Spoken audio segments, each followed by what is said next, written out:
প্রধানমন্ত্রী শেখ হাসিনার পদত্যাগের পর সামাজিক যোগাযোগ মাধ্যমে নিজের কয়েকটি দাবি তুলে ধরেছেন দেশের জনপ্রিয় নির্মাতা মোস্তফা সরোয়ার ফারুকী।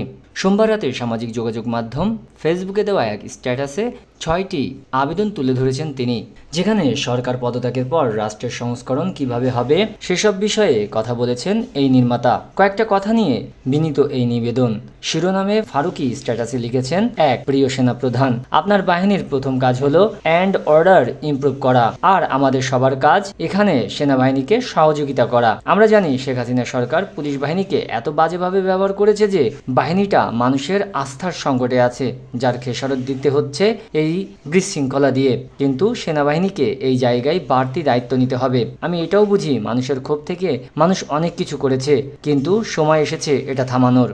২, প্রত্যেক জেলায় জেলায় সংখ্যালঘুদের বাড়ি, ধর্মীয় উপাসনালয় সেনাবাহিনীর সাথে মিলেমিশে আপনারা সবাই পরম মমতায় আগলে রাখেন। সারা দেশ জুড়ে ছাত্র আন্দোলনের সময় হিন্দু মুসলিম কাঁধে কাঁধ মিলিয়ে ছিলাম আমরা।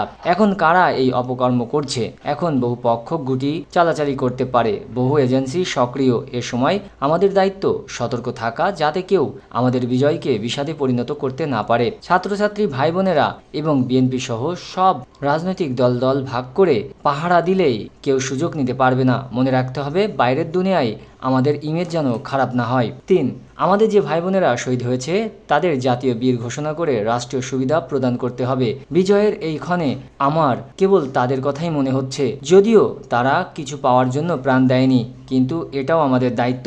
৪, এই আন্দোলনের নেতৃত্বদানকারী অকুতোভয় বীর তরুণদের অন্তর্বর্তী সরকার গঠন বিষয়ক আলোচনায় অন্তর্ভুক্ত করেন প্লিজ। ৫, ইন্টেরিয়ম সরকারের প্রধান কাজ পুলিশ, জুডিশিয়ারি, সিভিল প্রশাসন, আর্থিক খাত রিফর্ম, এছাড়া ব্যাংক লুটপাটের মূল নায়কদের বিচারের আওতায় আনা। এই কাজে অভিজ্ঞদের ইন্টেরিয়ম সরকারের অন্তর্ভুক্ত করেন মেহেরবানি করে। ৬, কুখ্যাত মেজর জেনারেল জিয়াউর আহসানকে অবিলম্বে তার দায়িত্ব থেকে সরিয়ে গ্রেপ্তার করা। বাংলাদেশে গুম খুনের আসল কারিগর সে শুধু তা না, ফোন ট্যাপিংয়ের নামে মানুষের প্রাইভেসি ধ্বংস করেছে সে, এবং প্রাউডলি সেই সব রেকর্ডিং এই পারভার্ট লোকটা মিডিয়াতে সরবরাহ করত এবং আমাদের স্পাইনলেস মিডিয়া সেগুলো প্রচার করত।